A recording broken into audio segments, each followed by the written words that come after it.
বিসমিল্লাহির রহমানির রহিম। আমি Mahmudul Hasan, tax and company consultant, MAC law and tax associates. যারা আইন জানার জন্য ল অ্যান্ড ট্যাক্স চ্যানেলটি দেখছেন তাদেরকে জানাই আন্তরিক অভিনন্দন, শুভেচ্ছা ও সালাম। আসসালামু আলাইকুম। আজকের আলোচ্য বিষয় দান করা আইন 1990 সনের 44 নং আইনের যে দানের ক্ষেত্রে কতিপয় অব্যাহতি আছে সে সম্পর্কে আলোচনা করব। 1990 সনের দান করা আইনের 4 ধারার 1 উপধারায় নিম্নবর্ণিত ক্ষেত্রসমূহে কোনো ব্যক্তিকৃত দানের উপর এই আইনের অধীন কোনো দান কর আরোপযোগ্য হইবে না, যথা ক দানকৃত সম্পত্তি যদি বাংলাদেশের বাহিরে অবস্থিত হয়, খ দান যদি সরকার বা কোনো স্থানীয় কর্তৃপক্ষকে করা হয়, গ দান যদি দাতব্য উদ্দেশ্যে প্রতিষ্ঠিত নিম্নবর্ণিত কোনো তহবিল বা প্রতিষ্ঠানকে করা হয়, যথা সরায় বাংলাদেশে প্রচলিত কোনো আইন দ্বারা প্রতিষ্ঠিত কোনো বিশ্ববিদ্যালয় বা শিক্ষা বোর্ডের স্বীকৃতিপ্রাপ্ত অথবা সরকার কর্তৃক স্বীকৃত বা পরিচালিত কোনো পলিটেকনিক ইনস্টিটিউট সহ যে কোনো শিক্ষা প্রতিষ্ঠান।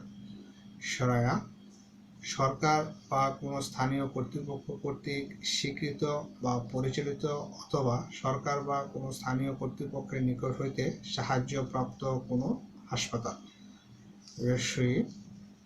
সরকার কর্তৃক গঠিত বা অনুমোদিত কোনো বন্যা বা দুর্যোগ মোকাবেলা তহবিল। দীর্ঘই সাধারণ জনগণের কল্যাণার্থে পরিচালিত নয় এমন কোনো ব্যক্তিগত ধর্মীয় প্রতিষ্ঠান ব্যতীত ধর্মীয় বা দাতব্য উদ্দেশ্যে বাংলাদেশে প্রতিষ্ঠিত ও সরকার কর্তৃক অনুমোদিত বা ধর্মীয় বা দাতব্য উদ্দেশ্যে প্রতিষ্ঠিত ও পরিচালিত আইনে নিবন্ধিত কোনো প্রতিষ্ঠানকে করদাতা কর্তৃক সংশ্লিষ্ট কর বৎসরের নির্মিত মোট আয়ের 20% বা 1 লক্ষ টাকা এই উভয়ের মধ্যে যাহা কম হয়। আচ্ছা, গহ দান যদি ভরণ পোষণের জন্য তাহার উপর নির্ভরশীল কোনো আত্মীয়র বিবাহকালে সর্বোচ্চ 20,000 টাকার মূল্য পর্যন্ত করা হয়।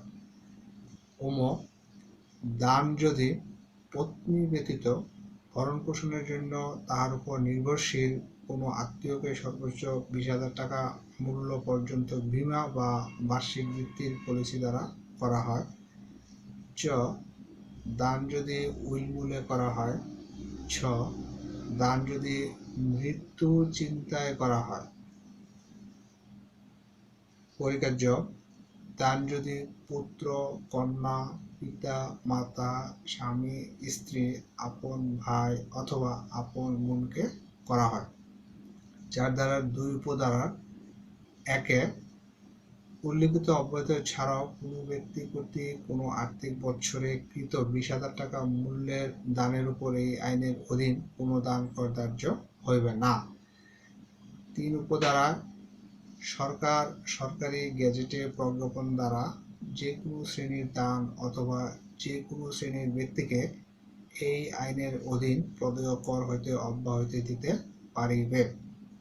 তবে শর্ত থাকে যে এই উপধারার অধীন প্রজ্ঞাপিত অব্যাহতি উক্ত প্রজ্ঞাপনে উল্লেখিত শর্ত সাপেক্ষে করা যাইবে।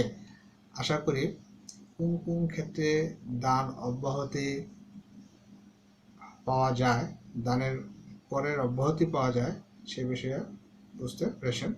ধন্যবাদ।